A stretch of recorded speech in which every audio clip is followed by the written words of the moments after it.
Sunday. It's not just any Sunday. It's Sunday at the beginning of that time of the year where absolutely no work can get done because everybody has to go off to their holidays, be they Christian or pagan or merely retail. And so we might not be on the next 2 weeks as far as live shows are concerned. So we put together a blockbuster show for you today. So let's jump into the rotation.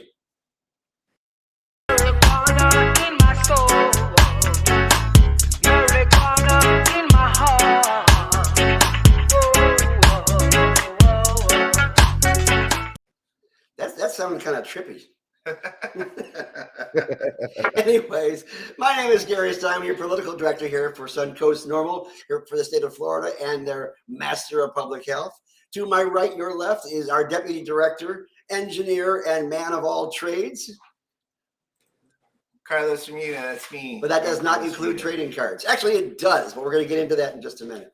And upstairs we have over here our executive director, Christopher Cano, coming to you from above the Beltway. Where he hits them below the Beltway and keeps a close eye on DC because they need to be watched. Plain and simple. Indeed. We have as a very special guest today, somebody who has been integral to the cannabis program, not only for the last 4 years, but in years prior where things were being worked on in the background. Then she got to the foreground. Ladies and gentlemen, our Commissioner of Agriculture and Consumer Services, Nikki Fried. Good morning, everyone. I'm so glad to be here today.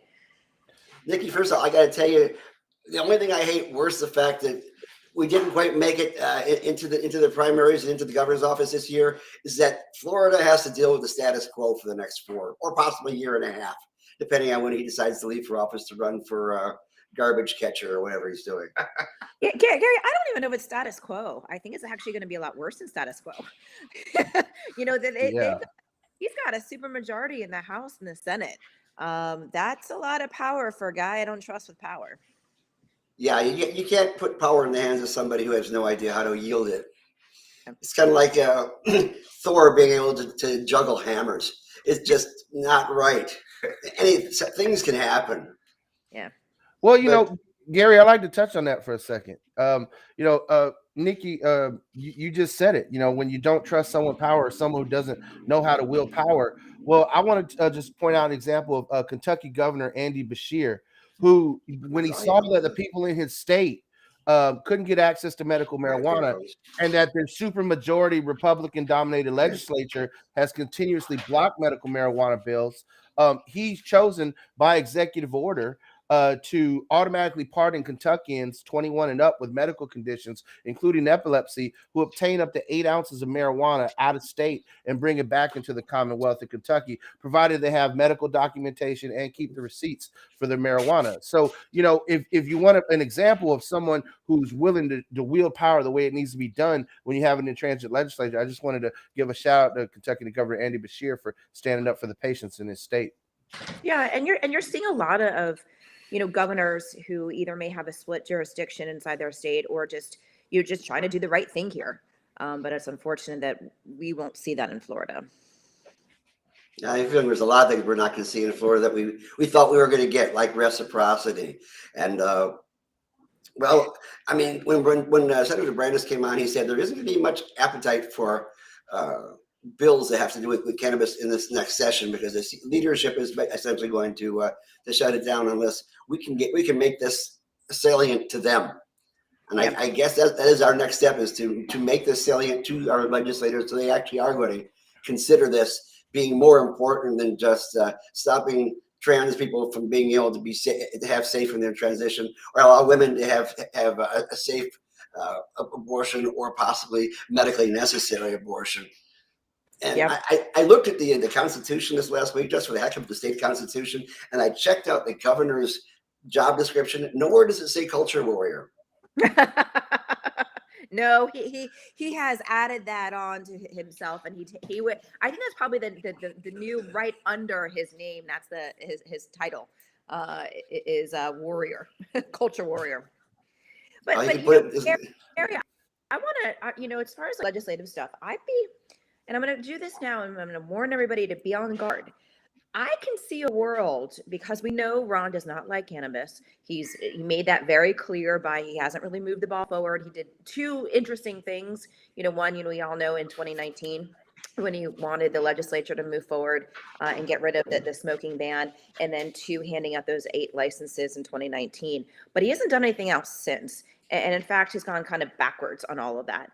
I'd be mindful to watch that the MMTCs don't come in and try to lock down the licenses again, that they try not to get rid of the additional licenses for every 100,000 patients, because they're going to make the argument, we've got 22, now maybe, we're waiting on the 23rd, but we've got enough dispensaries and we're everywhere and none of us are making profit. And I see a world where they may get some traction to shut down more licenses. Mm. I see that actually happening now. I mean, look what's going on with the Bigford license.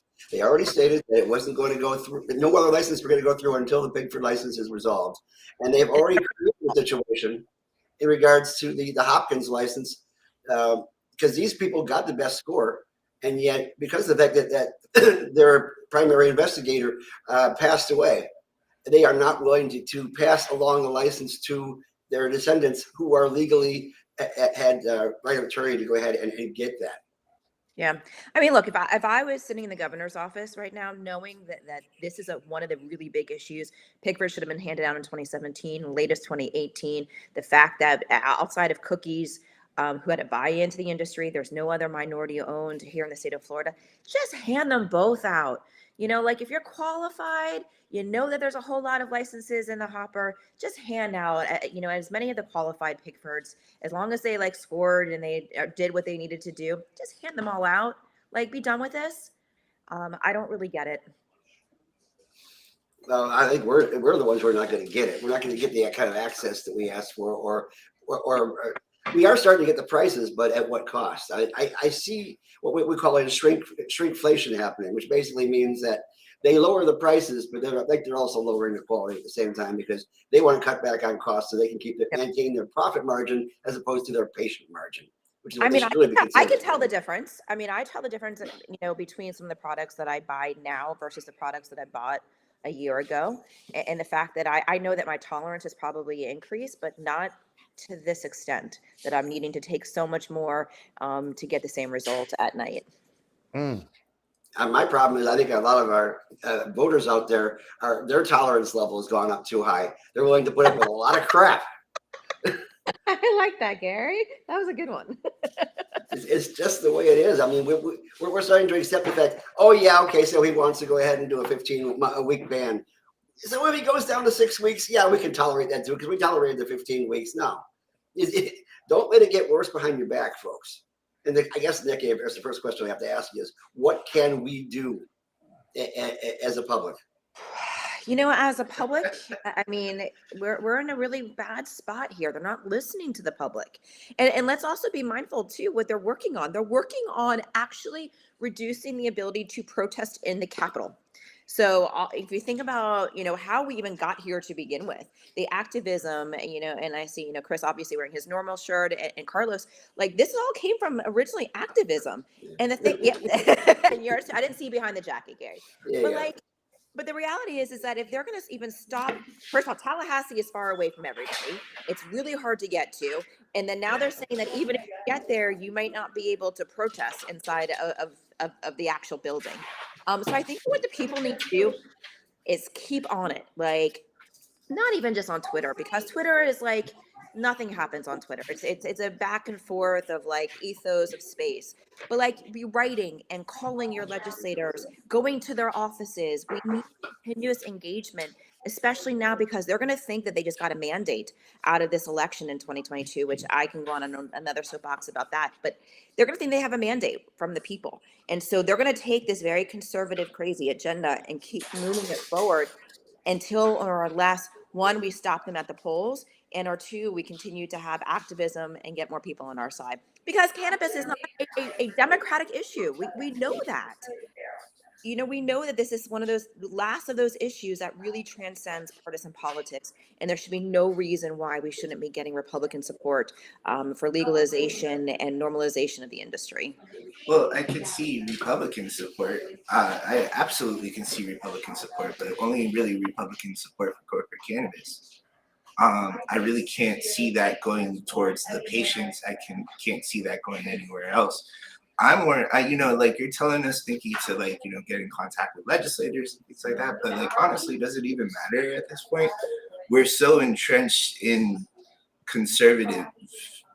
These guys are going to do what they want. They don't care what the people want. They care what their agenda is. Like, does it even matter? Yeah, I mean, look, it does matter to stay engaged and for people to know how bad things are. Look, we are in the bubble. I am the bubble, and so I think like my hair on fire, I get angry at things. But like you go down the street to like a Starbucks, 99% of the people in the Starbucks have no idea why I'm mad or what I'm mad at. And so I think there's a lot of education, a lot of things that people need to hear on a consistent basis of what is happening. So hopefully people wake up that they need to vote these people out of office. I've been saying this for years. If they're not going to support the people's agenda, vote them out. I have no idea why they're going to Tallahassee if they're not listening to people. I think it's just the way conservatives vote. There's a huge cognitive dissonance there. Like, I've never seen, like, especially like, I mean, I'm going on a Cuban Republican rant now. I can see it happening. But I can, I feel that the Castro vibes heading my way. Yeah. No, it's just, the thing is like I point to my parents quite often. My parents have a lesbian daughter and a cannabis activist son. And I still vote for DeSantis. I don't understand it. And they live their life for their kids, and it's cognitive dissonance. They think that if they don't vote for DeSantis, that communism is going to take over Florida. That they think that if they don't vote for conservatives, Pepsi is going to be taken over by the government. Like, yeah, no lie. It starts out for giving you free meals on your birthday over at Bill Knapp's, and from then on, it's your parents take any type of like Social Security, Medicaid, Medicare. We have a special guest who popped on. What a surprise! Special guest, come say who you are. Hey, it's me.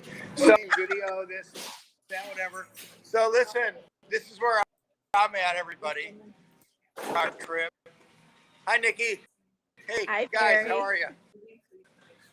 Where are you? So I'm at the Hard Rock this morning. Patty and I drive to go to the sanctuary this morning. It has a 40% off sale up from Venice, and check out some of the different dispensaries. And listen, every moment that I'm here talking to you guys is less time that I'll be on the slot machines money. So that's where I'm at. But Barry, it's Hanukkah, so maybe you're gonna get lucky today, and you'll get some guilt or guilt. Guilt, exactly. Yes. Exactly. Yeah, how Sameach, y'all. What? I have no idea what's going on. Listening. Jewish thing.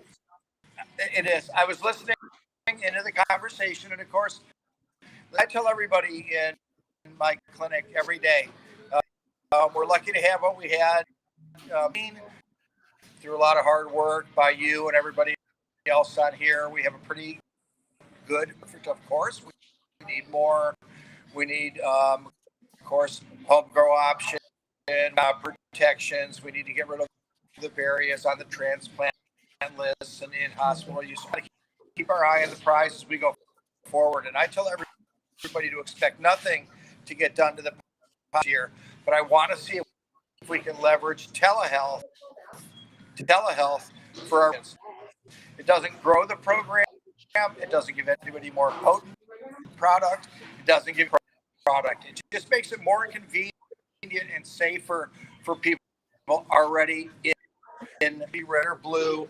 It should be green right down the line. These people at telehealth crumble this year, and I think telehealth for research is something that we made. Short of that, and Nikki, I know you talked in the green room similar about them. That's something we need to keep an eye on, and I don't see any progress up there at this point. Oh, Barry, I'm going to let you find out whether or not it's a bigger gamble to get 40% off on corporate booth or to spend money in the slot machines. It's so funny how you talk about hang on corporate booth. I want to make one big about it. I've been asked, and Nikki, you don't even know this, I haven't told you yet. I've been asked to speak in front of the West Medical Cannabis Commission for the patients and the plant against the potency cap that they're trying to ram through up there. So I'm really asked and psyched about the opportunity. It's on January 5th, be on Zoom, live from West Virginia. So I'm together and go up there and speak for the plant and the patient and the doctor-patient related about that. We appreciate that. And if you see Joe Manchin, give him a boot in the butt for us. Oh, we got another guest coming on now. Hey, take care, Barry. We'll see you again real soon. Senator Polsky, how are you doing today? I'm good. Thank you for having me. Hello, Nikki. Hi, everyone. Hi, Tina. Unlike our Attorney General, I care about how you're feeling. So, no, that was the Surgeon General. Yeah, our Surgeon General. Well, but both, Tina. Yeah, no, she doesn't care either, but he's especially. Yeah, I'm good, thank you. I mean, he's a nice guy until he starts. Surgeon General? No. No. He comes off that way. I guess that's politics, huh? Well, Senator Don't give him any benefit of the doubt. We were just He comes off as a nice guy, Gary? Did you start drinking this morning? No, I saw the commercial and I was actually sober at the time, I think. But Gary's hitting the Manischewitz a little early for Hanukkah, y'all. That's Okay. right. I thought I smelled vodka. Yeah. But Senator Polsky, we were just discussing with Nikki here about, the question was brought up, what do we do in this Republican, dominated supermajority? How are we going to advance all these great bills that you've consistently sponsored, over the past few years, and how we push that through? And we just wanted to get your 2 cents of it. What do you think that we should tell our viewers and the public? How do they, maintain hope and continue to push a patient-centric legislative agenda? So even though we are, in a super minority now, it's not really so different than how it was before over the last 4 years that I've been in and Nikki's been in, because they still did what they wanted to do. The only difference is sort of procedural issues that we don't get a say in, but it really didn't make that much of a difference, to be honest. So we're really in the same position we were before. We just keep trying to push good stuff. I don't know about this bill that I'm happy to talk about. Look, we get a bump from the federal government, and so we try to use that. I actually am, going to beg some of my Republican colleagues to, really understand what's going on. I sent, there's one senator who's very involved in Veterans Affairs, and so I sent him an article about a veteran who's taking medical marijuana and got fired. He's a prison guard, I believe. And so I want him on board, and I'm going to keep bugging them. And I'm actually vice chair of government oversight, I think the committee's called. So I think that's where it would probably go first. I'm going to try and see if I can just get a hearing. That's really going to be my goal, because there's so many people that fall into the category. But if I can get them on the veteran piece, that's what I'm really going to push. And Tina, I want to give you some also some ammo for that. Yeah. And no, I'm mentioning ammo, which was questions on some of the other chats on here, but it's interesting because the military. So a lot of, as you know, that CBD, when somebody's taking some CBD on a normal basis, which is over the counter, which is legal, you're still going to test positive. for THC in there. And so the military has been, charging people inside the military for testing positive. I've actually testified like 5 of these court martials and said that there's no way to test whether it's a CBD product or a THC product. And in all 5 of those cases, the military has dropped the charges. So you're seeing the military understanding that our veterans and our active military are taking products, some, legal over the counter, and then potentially those that have medical marijuana cards. Yeah, I feel like it could be a very sympathetic, audience if we could actually get a hearing. We can get veterans to testify, we can get teachers. These are people we need to stay in their jobs. And those are the people, that's why the bill is for, we started with public employees. I mean, the first year we did all employees, then we realized that wasn't going anywhere. So we did public employees. And I think, we haven't filed it yet. I think we'll probably stick with public, because I think we have a better shot at that. And it just amazes me. Like, you don't care if these people are on Percocet while they're at work. But if they take medical marijuana while they're off work and, they test positive, you're going to fire them. So, we're going to try, I'm going to do everything I can to get a hearing. Yeah, we got Marco Rubio out there is making certain that nobody with a government phone can get on TikTok. I don't think he cares if we have if you have federal employees who are going to work on OxyContin instead. Yeah. Or fentanyl from China. So if you want to just link it back to the TikTok thing. We have a good bill on that too, by the way. I'm doing a bill to make fentanyl strips legal. So it's very important that we get that done as well. Yeah, absolutely. And I do want to interject too. The other thing that does change that, that doesn't really impact Tina's right as far as like that they're doing what they want to do. What the issue that I have with their supermajority is that we can do everything right to get constitutional ballot initiatives on the 2024 ballot. And a week before, we can do all the signatures, we can finally get it through the Supreme Court, we could have raised the money, we can have done all of these things. And the Republicans can put a counter constitutional ballot initiative on the ballot with a supermajority. And so that is something that is making, something that I am looking at when it comes to, that new legalization ballot initiative that Trulieve is working on, and also any type of, choice amendment for 2024. That's going to be a situation that we're going to have to maneuver and get, all hands on deck to make some right decisions when it comes time. I know we're going to have some tough time in the House this year. I mean, first off, with Renner, who doesn't even drink coffee, I think he thinks that's a bridge too far, and the person who's in charge of the Health and Human Services, which is Brandy Fine, who has never been fine with me on a number of things. I mean, we respond on a mosaic relationship. He is a member of the tribe, but he's one of those extreme members of the tribe, and we've locked horns a number of times, including one time where he called me out in front of the house and said, "Do you believe it's appropriate for a child to smoke their medicine at school?" And I told him flat out, the Clean Air Act says you can't smoke anything at school, so no, that wouldn't be happening. And he got very angry about that. I do need a House sponsor, by the way, so open to your ideas. Not Randy Fine. No, I don't think Randy's going to be it, but we are actively looking right now. I know with the House members, their 6 bills fill up pretty quickly, or is it 5 bills in a 7? So it's 6 in a funding bill now. No, they moved it to 7 last year, I believe. I've been gone for the last 2.5 years, practically for some unknown reason. It'll be nice to get back into the Capitol building.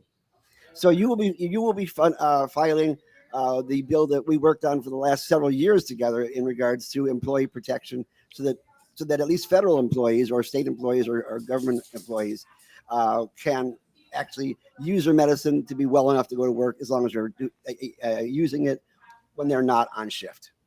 Yeah, and I think the changes in the executive actions that were taken, I think could really make a difference, because the fight that I heard, or the argument I heard against the bill, is that federal employee or like a bank or a prison or school who get federal funding feel that if they didn't fire someone who tested positive, then they could lose their funding or they're in violation of federal law.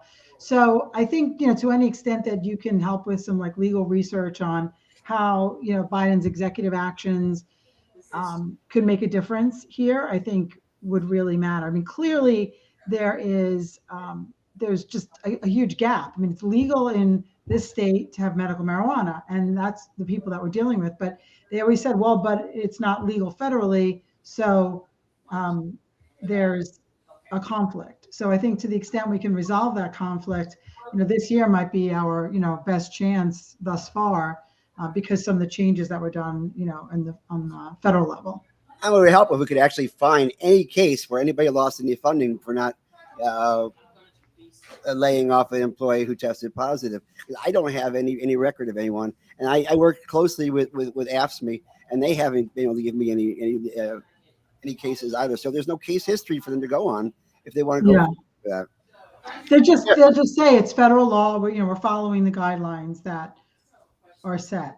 It just sounds like they're and I following a conspiracy theory. The problem you're going to have too is that Biden is firing people.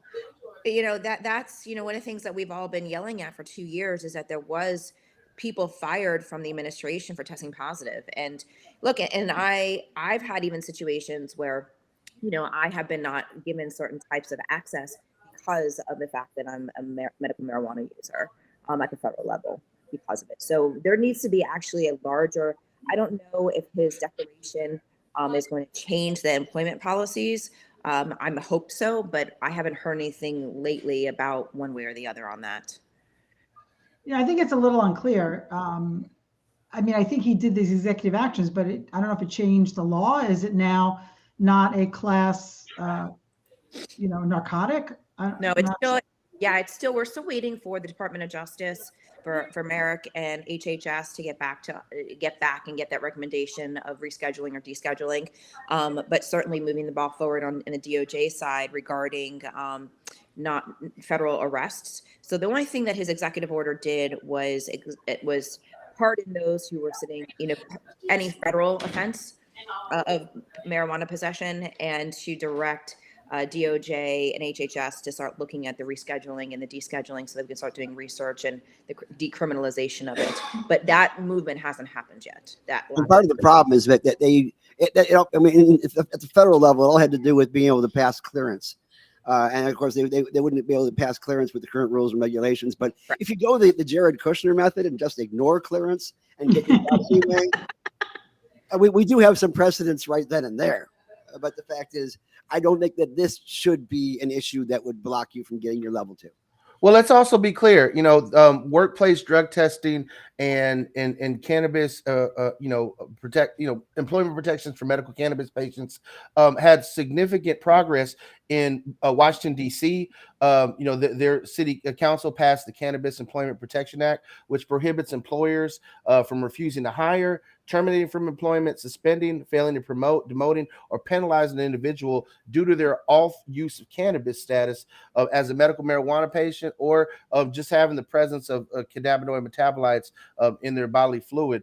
And then, in California, they've actually passed a bill that made it unlawful for an employer to discriminate or penalize a person in any term of condition of employment based solely on a positive drug test for THC metabolites.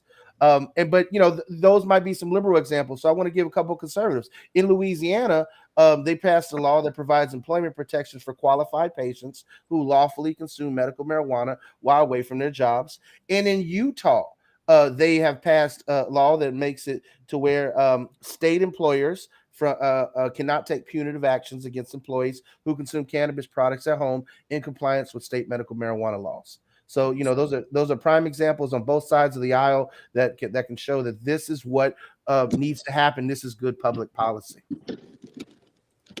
That's good. Yeah. Well, we'll try to use that to move things along. Does our language mirror the Louisiana statute? We can definitely go ahead and I'll work on a comparative analysis for you, and we can shore up any language before filing. But again, our language is based a lot on the Americans with Disabilities Act, which basically states that if you are a person with a disability and these are disabling conditions, then therefore you should be given accommodations so that you can work and all this bit. And so that's where we stand, and it has worked in other states to Have go. you, that's what I was trying to explain to everyone because I practice in employment law, to say, well, if you don't do this, then you're just going to have a rash of ADA action. So have we seen any in Florida yet on anyone claiming a disability action if they got fired? I haven't seen any. Yeah, I haven't seen any either. There But might be some working through, but and the prison guard didn't file charges yet. I'm not certain on that one. We'll have to yeah, get that was you a recent article that I saw. I hope that they do. I mean, there was a story like in Brevard, I think, a teacher, they did go to court, Yes. but I Yep. know they lost. That was a few years. And I spoke to the attorney. This is the first year that I filed the bill, and they said that person didn't want to testify. But not that, we had a hearing anyway, but Yeah, people are there are a worried lot about of examples. their job and that kind of stuff. It's Yeah. difficult. Yeah, my daughter lost her job because of the fact that she tested positive after an auto accident and it was actually 4 or 5 days after she'd actually used it, and she was using it because she does have a situation where she has constant pain, and so I was able to get her to work, but she never used it during work. So Right. and it took a long time for her to get her job back. Anyways, Senator Polsky, we are looking forward to working with you this next session. I'll get you a white paper on that stuff so we can have all those things covered for your staff evaluation Wonderful. bill, and hopefully we can get it into a committee and pass through as soon as possible. And We'll keep trying. Nikki, I guess you'll be keeping an eye on this, right? Oh, for sure.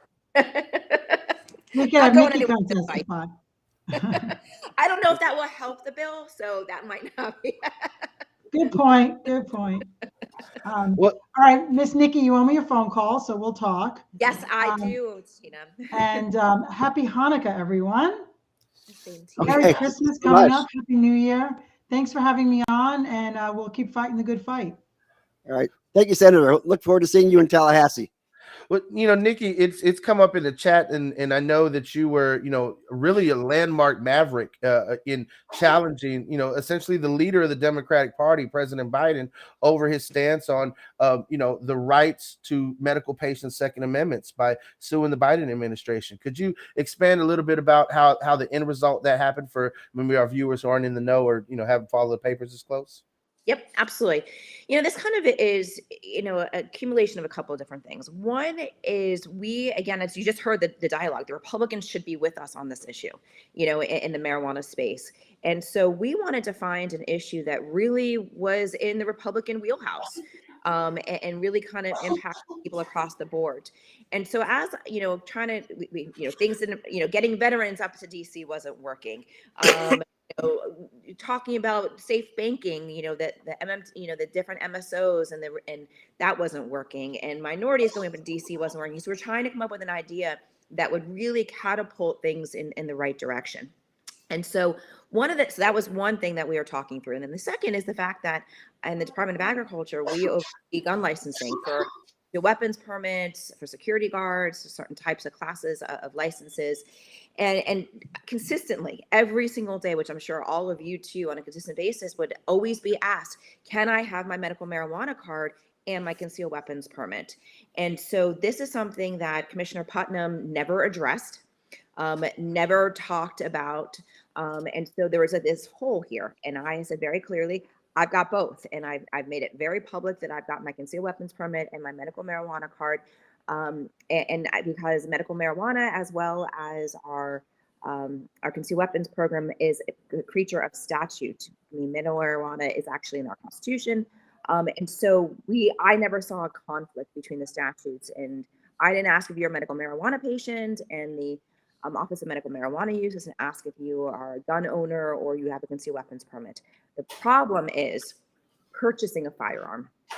And that is based on the ATF form, which is actually, I think it's like question 10 echo or something, that says, are you under the influence of or have access to the usage of an illegal substance?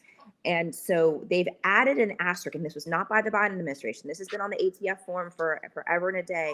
But I think within the last 10 years, they've added an asterisk that says, if you live in a medical marijuana state or a legalization state, you're still federally illegal. You have to say yes to this box. So that is what we were suing on, is the ATF form. And we kind of went on to a couple different arguments. One is it's in the Florida Constitution to have a constitutional right to access to medical marijuana, but our Second Amendment right, and so now they're in conflict. And you've got all these states and all these patients and all these users across the entire country that now can't access to purchase a firearm safely. And I've also made this legal argument too, is that this is a safety issue, because we all know that if anybody in our world wants to buy a gun, they're going to find a way to do it. They're going to go into the illegal market, a private sale, gun shows, whatever it is, and not do the typical background check, which is unsafe. Or if you are a gun owner and don't want to get a medical marijuana card for the fear of losing your guns, you're going to go to the illegal market to buy your cannabis. And that too is unsafe and unregulated. So we filed a lawsuit on 420. Mhm. And it was intended to actually be the first. We had been drafting it since 2019, but of course the pandemic hit, and that was the main priority, is to get through the pandemic. So we did file it last year, this year, I guess still. And the reaction from the federal government was shocking. I think they called us all mentally ill. They compared to taking of firearms from not Native Americans, but from Indians, and cited 1633 cases. But unfortunately, they filed a motion to dismiss that the federal child court granted. We have now filed our appeal, our notice of appeal, and we are working on the appeal in the 11th Circuit. And that's where we are. So if any of attorneys are listening, or if any organizations are listening, amicus briefs would be fantastic to show support for this issue. One, it's a fairness issue, it's a rights issue, so making sure that people like me, who, as you all heard, I have a medical marijuana card, it can purchase a firearm. And that's not, and I'm a safe gun owner, and we should be encouraging the safe ownership. But unfortunately, with the way the laws are, we've got a situation here and a problem. Yeah. And speaking of 1633, it looks like the language came from that year as well. Yeah. We're going to go in that literature. But you also mentioned Adam Putnam, and Facebook has this lovely little feature called Memories that every once in a while they remind you of your failures from 4 years ago or 6 years ago. And up popped this interview that I did with Adam Putnam in 2018 when he was running for governor, and he told me unequivocally, hemp will not grow in Florida. And I said, sir, hemp has been growing in Florida since 1533 when the conquistadors brought it over to the West Coast. What do you see as a problem? He says, well, China already has the market, and they're already growing it in Nevada and Colorado, so we're good. What a difference 4 years have made.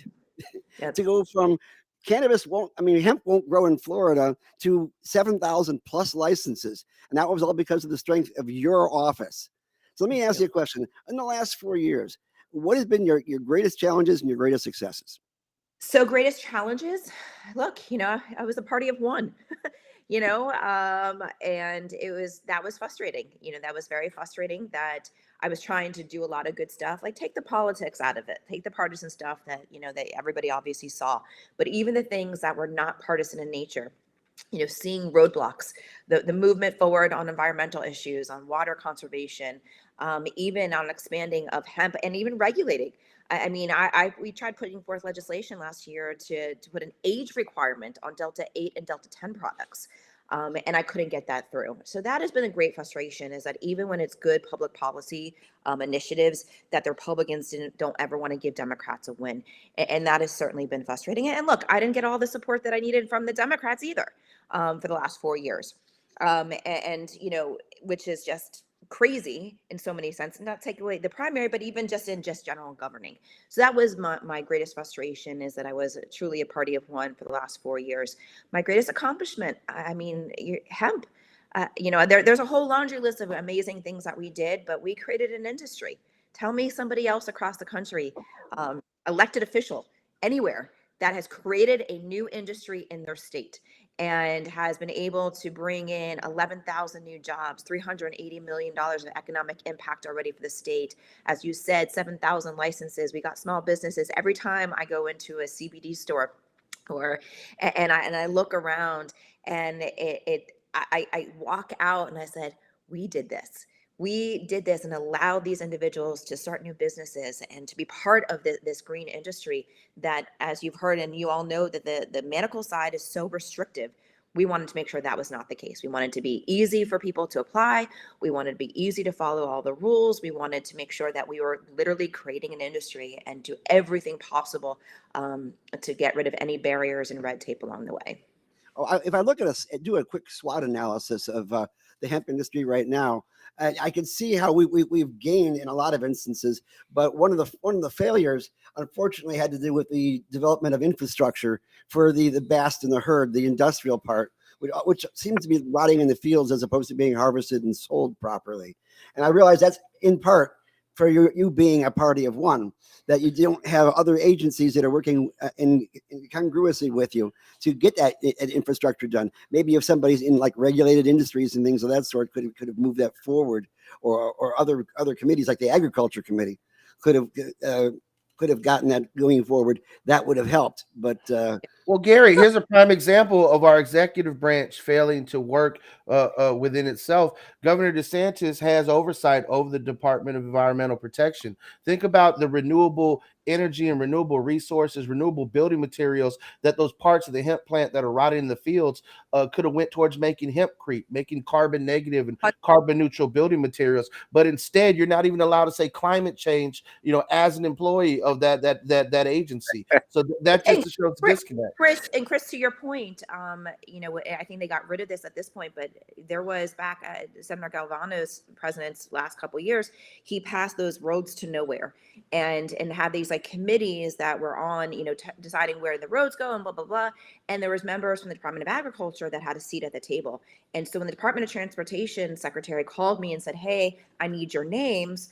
And I said, okay, but I also want you to be using hempcrete as you're building these roads. And he's like, what? And so I was trying to explain to him, and I said, okay, maybe if you don't want to utilize all of it for the roads, maybe the sidewalks, start with the sidewalks. But Chris, to your point, like we couldn't move the ball forward on the industrial side and allowing the money that's already going to infrastructure, which is why we got to look at the federal government. Look at all the money that's coming in from, Buttigieg is giving out so much, money across the country for these infrastructure projects, and Jennifer Granholm at the Department of Energy is going to be doing the same thing. And so right now it's going to be, and look, the USDA actually just gave out a grant for $15 million to start doing that industrial side of hemp, because I think they realize, just like we had to offset soybeans and other types of products to create this, ethanol and corn.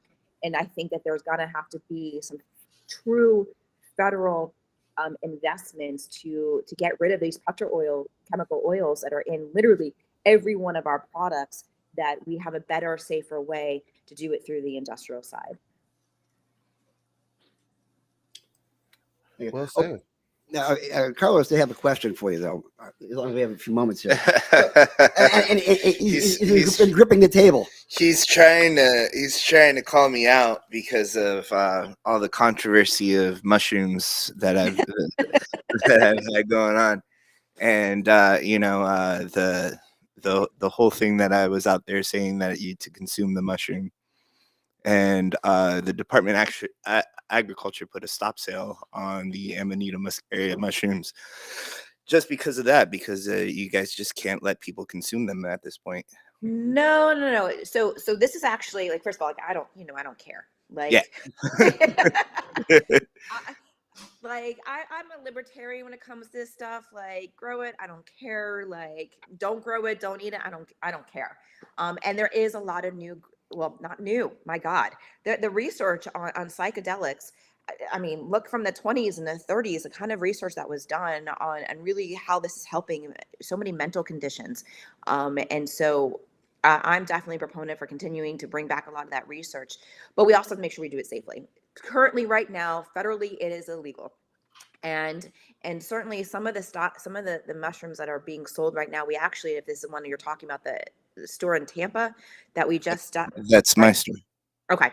Yeah. It is, and we're working with you. And so, but from our testing of it, it actually was really dangerous from what I was told. It had nothing to do with psychedelics, because my general counsel actually this week said, so we tested the mushrooms, and my deputy chief of staff, And he's like, and they're not and they're bad. And we're like, bad in what way? Like bad, like good, or bad, like unhealthy? And they're like bad because like again, we don't care. But bad in like they were finding things that would actually harm people, and that's when we have to take action. Uh-huh. Now, were any of these studies done by our Surgeon General here in the state of Florida? Because I think he's got issues into what is bad and what is not. Listen, Gary, if we could just kind of drop a little of like psychedelics and like the coffee pots in the Capitol, can you imagine how session would go? I think it's with Amanita's concerned. If it's good enough for Mario to jump on all the time to get extra coins, it's good enough. It's good enough for Carlos to jump on it and get a couple extra coins. Don't you think? Carlos, I'm going to throw this back in your court, brother. Where you were sourcing them from? Were they providing you lab tests that were in concurrence with what the Department of Agriculture has found, or were you getting bad lab tests from your supplier? Like there wasn't any dangerous metal tests provided to me.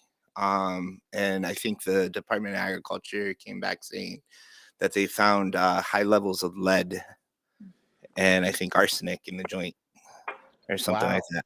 Okay. So again, yeah. So again, not because it's psychedelic, but because there was other issues involved with it. Like, that's the thing too. It's like it's quite honestly like I should have never been telling people to consume it. That this is not a food that has been approved by the FDA. So quite honestly, like I should have never been out there telling people to eat it. That's where I'm at. So Carlos, just so I pause you for a second, are you telling me that under Commissioner Fried, the system actually works? I'm just so interested to see what happens in the next 4 years. That's all I'm saying. Yeah, like I mean, and I don't know if Nikki had read the article that came out about the stop sale or whatever, but like I have never faulted the Department of Agriculture. The Department of Agriculture has been here like 4 or 5 times, just kind of like, hey, we just want to check out what's going on. You know what I mean? And yeah, I mean, I appreciate the findings and making sure that everything's okay. And yeah, there's a certain way to do business, and I'm sure that Nikki wants me to do business the right way, and it's not going to stop that. Well, right. It was actually a conversation really quickly with the incoming commissioner about all this. I spent like 4 hours with Wilton a couple weeks ago and was like a brain dump of everything that we've been working on. And a good of those 4 hours, an hour was on hemp and cannabis and kind of where things are. And he looks at me and goes, well, sounds very capitalistic. And I said, yes. I said, so leave everything alone. Let people like do what they want to do and like make money and help people, because that's actually where we all started on this. This is to help patients and to get people, and people are using psychedelics for mental health. And I think that there needs to be actually a real conversation about how to move the ball forward with that. Well, I think that President Simpson or Commissioner Simpson is more interested in seeing genetically modified chickens occur that can pop out 5 eggs at a time, instead of working on things like mushrooms that are on the cutting edge but have been found to treat depression. And if they keep on claiming that mental health is the issue, then they have to actually do something about mental health, as opposed to just going around shooting people with Narcan. Well, here's an interesting thing that I just want to point out. Carlos just pointed out that the Department of Agriculture safeguards work to protect consumers, right? Commissioner Fried, one of the biggest criticisms of the existing medical marijuana industry is that at times it feels as though there are unsafe products hitting the marketplace, whether they have mold or aphids and other pests or even microplastics in them. Did your department ever have any oversight over the existing medical industry in regards to that?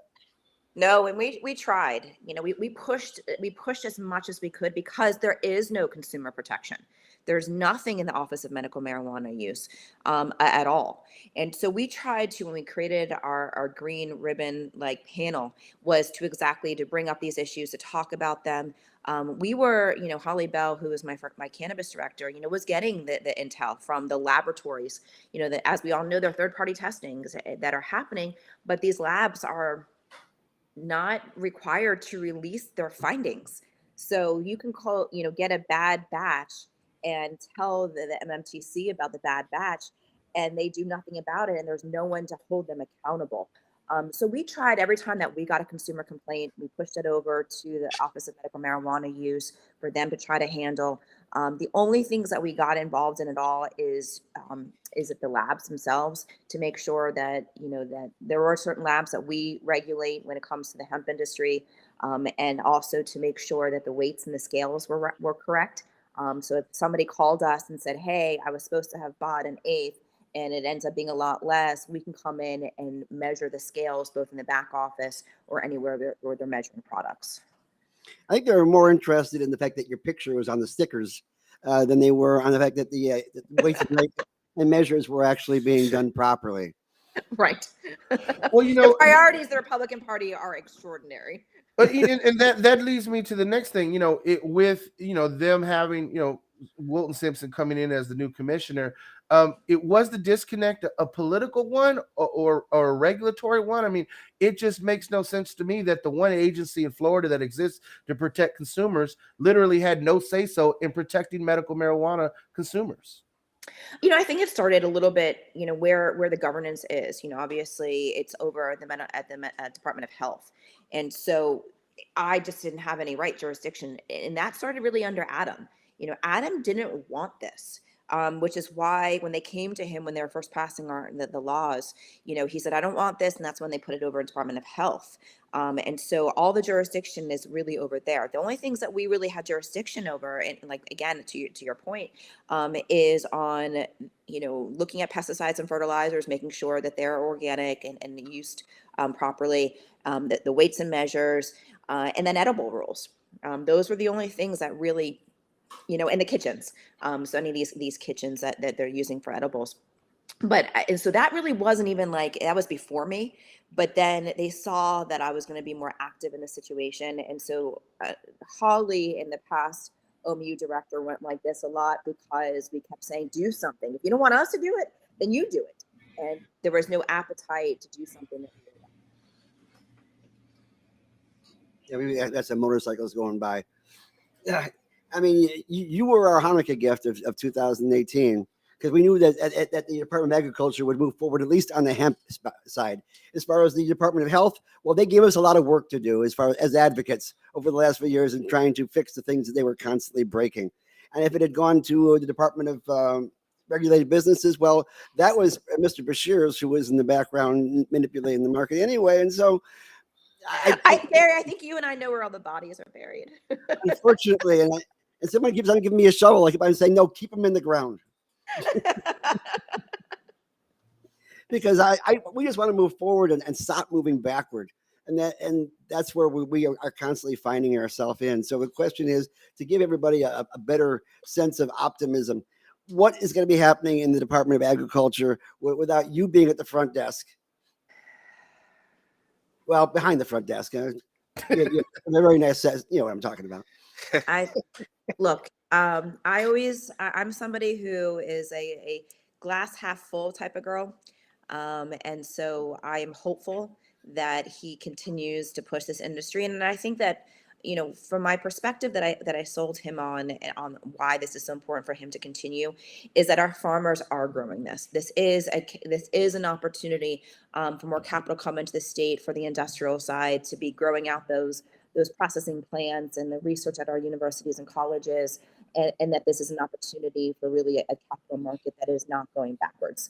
And so I'm hopeful that he understands that we are the gold standard when it comes to our rules and regulations across the country, and that we should be proud of that and we should stand on that. And so I hope that he understands it and sees benefits to continuing to be an advocate, or at least I think at this point, just let it happen. You don't even have to do anything. That so much of this industry now is on just autopilot. Sure, we could definitely use some more resources to be thrown at, whether it's some type of small business loans for some of our small businesses to get into, whether it's purchasing of land for cultivation or just opening up, processing plants. So there's definitely an opportunity there.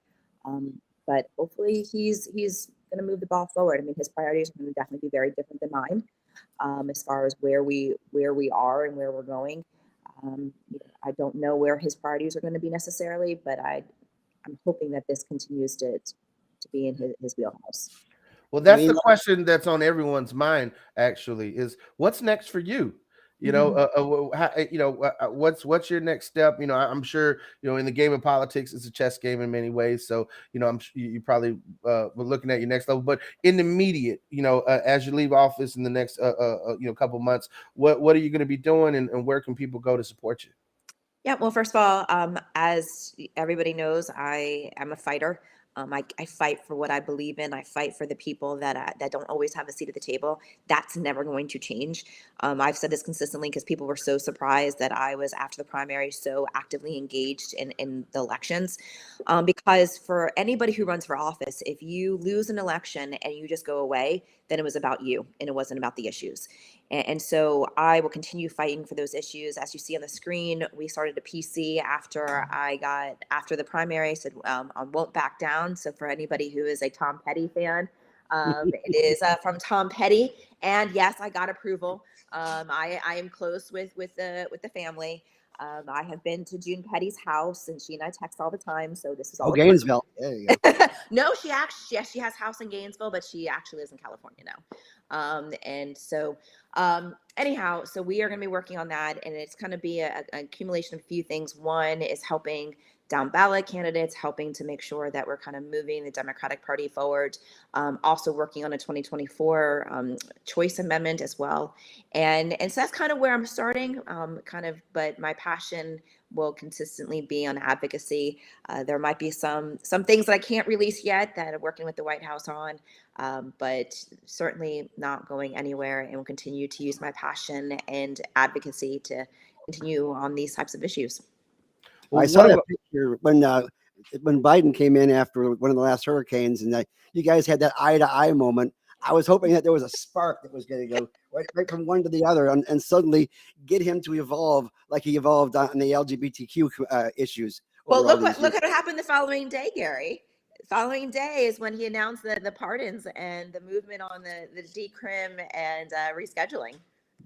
Yeah, amazing Jedi mind trick. Got to give you props on that. It was there. Biden, I saw what I was talking to him about. But I have continuously pushed the envelope with him, as well, as you saw from between the lawsuit, continuing to hold him accountable when he was firing people, when he was telling employees, I think it was in the FDA and other employees, to not even contribute or have stocks in the marijuana companies. We continue saying that's the wrong direction.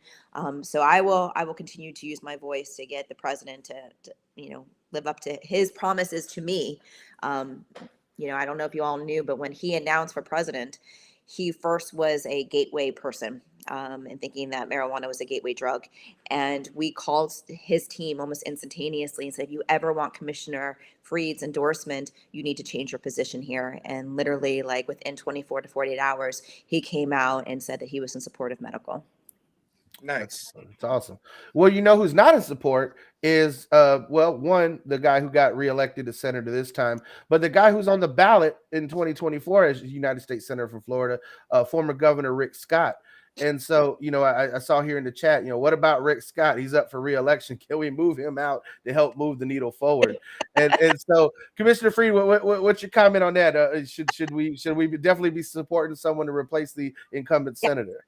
I mean, look, we have all known this. This is where the biggest problem came from. Rick is anti-cannabis. Like there is no moving him there. And Marco too. I mean, before I was commissioner and after, I can never sit down with Marco and talk to him about cannabis, trying to at least educate him on safe banking. I couldn't get either one of them to move on this issue. Rick is nowhere more forward thinking than he was 8 years ago on this. So yeah, if you care about cannabis and want things moving in the U.S. Senate, Rick is not your guy. Okay, now we do have one more guest. I know you got to go pretty soon. I'm getting the word from Pam. I think telepathy that you got to get somewhere. Would you mind going ahead and clicking on that next guest there? We got somebody here from the Democratic Party who wants to say something. Ione, are you there? Ione? Doesn't look like they're there. Uh-oh. Maybe she may want to feed the dog. Maybe. Okay. Iona Townsend was over here. She wanted to I wish one of her great success stories, as far as at least Hillsborough County is concerned, to move forward. And I know that we got shellacked as a Democratic Party this last year. Now, the rest of the country, they expected a red wave, and they end up getting a red trickle, which is kind of like the after effect of a bad case of gonorrhea, right? And uh, but we got really slammed as far as losing. We lost a lot of people in Tallahassee that we relied on, not only yourself, but also Senator Brandis terminating out, Carlos Guillermo Smith not being able to make it to that next level, and having Mrs. Angela Placencia in Lerner. his place. And so we're going to have to do a lot of rebuilding in Tallahassee, and hopefully you'll be alongside us as we Absolutely. move forward. Anything you need, I'm here. I'm here in Tallahassee, not planning on moving anytime in the near future. So I am here. Actually, I've taken all the alcohol out of my office, and it's now here in my Tallahassee home. So when you all come up and are advocating, I've got a cabinet and I've got a drawer of. So you pick your poison. Oh, great. We'll have a crossfade party. Sure. I'm Team Drawer. Well, Nikki, I just wanted to say to you, but your advocacy means a lot, and I think that moving forward, the strategy has to be we got to work on rebuilding the democratic infrastructure in this state to a point that it works. For so long, we've had a lot, in many cases, a lot of people in charge at the local level. And we keep spinning our wheels. We keep reelecting the same folks to be chairmen and such, and we were not seeing different results. And then, at the state level, every time someone steps in to be state party chair, they're gone within 18 months to, in one election cycle. So really, playing the long game moving forward is what we're going to have to do.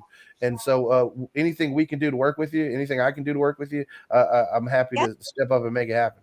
Yeah, I mean, that's definitely the status of the Democratic Party. That's a whole other hour long of conversation.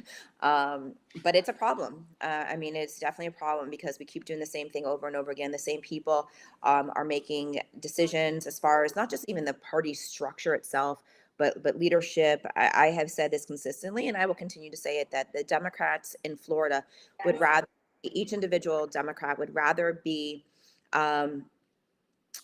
the party of one, the kingdom of one, rather be king of the kingdom of one than the prince of a kingdom of a million.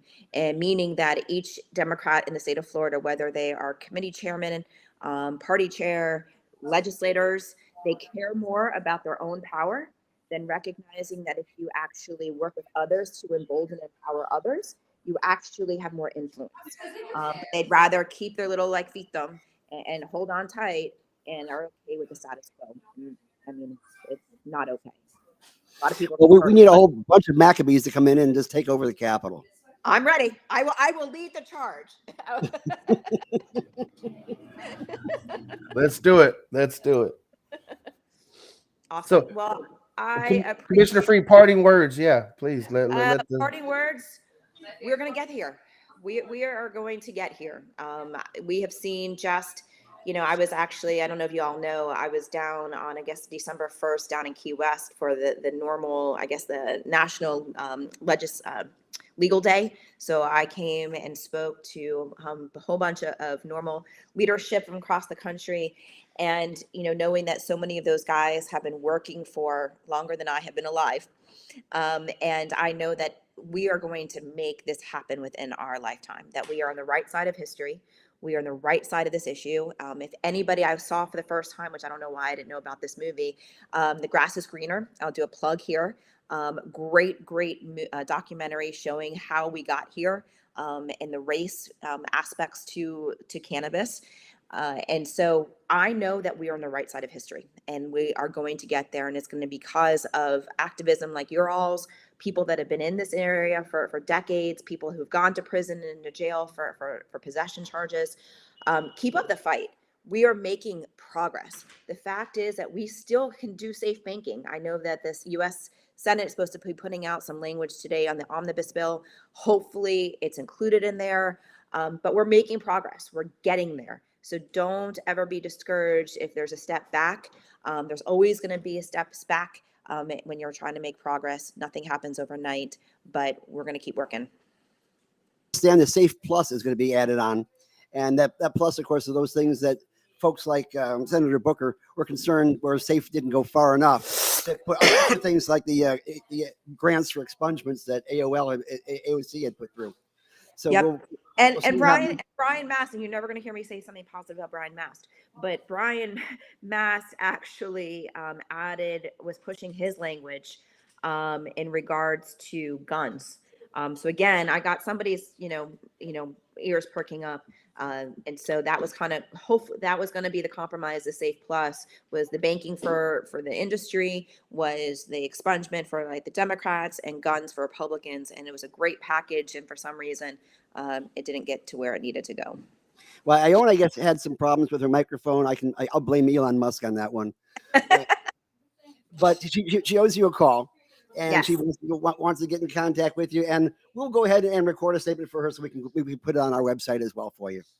Perfect. Well, I appreciate you all, and I know that we will see each other soon. All right. All right. Happy holidays, Commissioner. All right, you too. Sameach. Asameach, Gary. It's like, what is happening right now? I don't even. It's a Jewish thing you wouldn't understand. Well, look, it was great having the commissioner on. I'm glad we had special guests with Dr. Gordon coming on and Senator Polsky. I would say this much. Dr. Gordon brought up a good point in that we are having to fight at every single level. I mean, he's literally fighting against the bureaucracy behind the scenes, where you have medical associations which recommend things to the legislature wanting to push THC caps, and then you have a legislative fight where we're continuing to engage in elected officials to try and get the bills passed. And then you have offices like the OMMU, which Commissioner Fried pointed out is not doing what they need to be doing to protect consumers adequately in many cases. So we have a lot of work to do here in Florida, but we can't do that work without you. So it's time to step up for you all who are listening and watching there and become members of Suncoast Normal. Gary, myself, Carlos, we don't take a dime to do any of this. And the fact is that all the money that we get in membership dues goes right back into the advocacy work. If you want to push the cannabis movement forward in Florida, become a member of the most active chapter in this state, the largest chapter in this state, working to make it happen every single day. Join Suncoast Normal, become a member for $25 a year. You get a cool membership pin, you get your membership card, and Carlos has been kind enough to offer a 25% discount to all card-carrying members of Normal at Chillum. And Gary, if you got your mic on, brother. Sorry, I had him on mute. Yeah.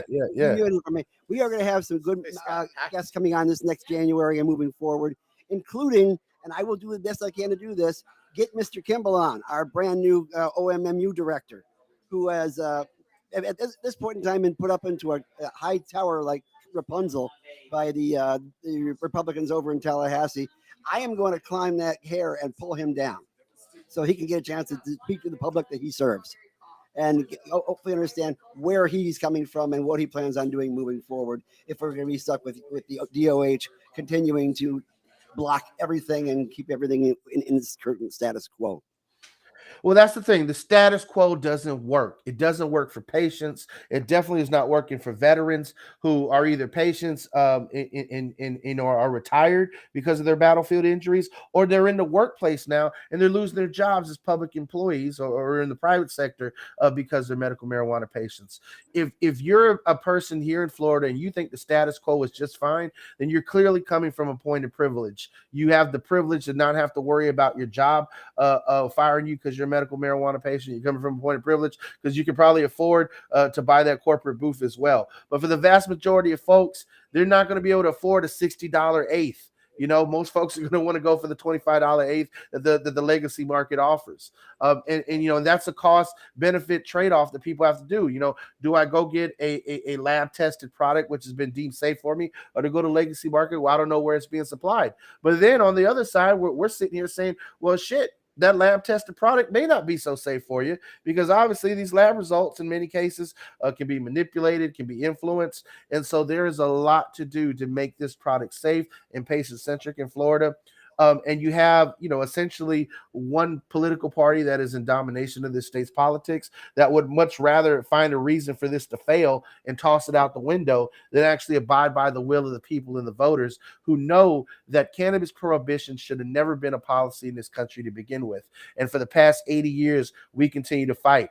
Northern states are, in many cases that have made it legal are overtaxing it. And that you're seeing, the same issues we have in Florida being replicated in other states, and that there's only a limited amount of licenses and not everybody can get in. But then you see advancement in places like in the District of Columbia. In DC, they're increasing the number of dispensaries in the district. They're going to enact tax relief for operators. They're going to codify the ability for individuals to self-certify that they need medical marijuana rather than, having to pay out of pocket hundreds of dollars for doctor recommendations. They're going to be creating new cannabis business categories like on-site tasting lounges and consumption lounges, and they're going to allow people to even become couriers and deliver it, for patients, across the district. So there are great examples across the state of both liberal and conservative governments getting it right. But the fact is that Florida continues to get it wrong because the powers that be want it that way. And the only way we're going to change it, as the commissioner said earlier, is if we, the people, get off our asses and storm that Capitol and make it happen. And that's one of the reasons why they're running scared right now. They don't want us protesting at the Capitol anymore, because every time we show up in force at the Capitol, shit gets done. So, if they're going to try and limit the amount of protests in the Capitol, then we got to make a biggest and baddest commotion as possible. We got to rock the boat, and we got to show up in force this year. Now we're trying to pick out a day for lobby day for this year, and we are hoping that we can get a really big crowd this next year, because we've got to go after every single representative and senator who's interested in listening to us. And there's a lot of them out there who need to be re-educated, and we can't just put them in a re-education camp because they don't like camp.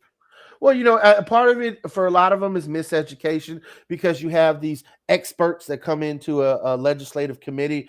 I went to Harvard, and then they got the cojones to say that there's a scientific basis for the gateway theory. Get out of here, and that's where we're at right now, is that we can't get hearings for things that actually matter, but they're willing to give hearings to so-called experts about how THC needs to be capped. And that's just unacceptable. Commissioner Fried pointed out about a Netflix documentary, The Grass is Greener. There's also one on psychedelics that talks extensively about mushrooms and how the Schedule 1 status of psilocybin in mushrooms, really in the 60s, they were doing cutting edge research in Maryland on end of life and utilizing mushrooms to where and they picked it back up now in the modern era. In Bethesda, the National Institute of Health is looking at helping cancer patients and terminal people deal with the inevitability of death by utilizing and having a psychedelic experience with psilocybin. And I think that the fact that research has been squashed for over 50 years because of the Nixon administration's move to classify mushrooms and weed as Schedule 1 has really done a disservice to the American public when it comes to our mental and physical health. And so that's why we continue to get up and fight every day to advocate. Patients should have a right to whatever medicine works for them, not just whatever medicine makes a profit for the pharmaceutical companies. If only we had somebody as an advocate in the state of Florida who's familiar with the concept of how hospices work and what medicines they use. But I don't know if we know anybody like that, do we? Gary, we have an amazing executive team. You have a master's in public health from Johns Hopkins. I got a master's in public administration from University of South Florida. Carlos has a master's in business from Nova Southeastern. The fact of the matter is that we are a well-educated bunch. We're not just a bunch of political junkies and wahoos, as some folks try to want to make it out to be. There have been some amazing folks in the chat. Some folks have said some off-the-wall things. Some folks have said some things that are very poignant. Sometimes they come from the same people. I want to say that if you listen to our show, if you engage, we appreciate you. To the haters out there, we still appreciate you. Any engagement is good engagement on social media. All I want to say is that if you support what we're doing and trying to make a patient-centric system where it is safe for everyone to consume cannabis responsibly, then get on board with our work. Tune in. If you can't become a member of Suncoast Normal, you can actually become a member of our Patreon and support the rotation. We want to continue to bring on amazing guests like we've had. So go to patreon.com time and become a member of the Rotations Patreon. Support what we're doing with this show. Well, this year we've been able to bring you amazing guests from Tommy Chong all the way to the folks running for governor of Florida. So we're going to continue to look at 2023 in a new light and continue on so bring on some amazing celebrities, activists, and guests for you in the coming year. And if you're a representative or a senator who has some legislation you're interested in, contact us. We'll put you on the show so you can talk about it, or we can talk to you one-on-one. Yeah. We'll give you whatever white paper you need to go ahead and move forward, because that is what we do here at Suncoast, Florida. We don't just sit around with tables of papers and lighters, although we have done that. And you know, got to make some money somewhere, right? Hey, if you're a patient, or if you're someone who's interested in becoming a patient, maybe you have a sick family member, you're not sure if medical cannabis is going to help them. We at Suncoast Normal are actually putting on a seminar in conjunction with St. Pete College and the Friends of the Pinellas County Library on January 25th. Carlos, if you want to flash that graphic across the screen, on the evening of the January 25th, there's a free seminar. It's going to be at the St. Pete College Gibbs campus at the West Community Library. And so definitely step on up, learn about the health benefits of medical marijuana, presented by yours truly at Suncoast Normal. And you can learn about how it can help you with debilitating medical conditions, how it can help a relative. But we want to continue to bring this amazing free education to the public as a service that we do. And so, again, as I said before, we're not taking a dime to do this. We're making sure that all the money we get continuously goes back into our advocacy and education. So definitely come on out and support it and learn a little bit. And this is Suncoast Normal free, not Ron DeSantis free, where he talks about be free to ignore history. We're talking about actually a free thing where you'll be educated and you'll be able to get involved. And we want you to get involved. In order to get involved, become a member of Suncoast Normal. Doesn't cost much. You can even do it right over here at Chillum CBD Gallery and Mushroomery, somewhat. And we will see you the next time in the next year when we once again jump into the rotation. Okay, guys,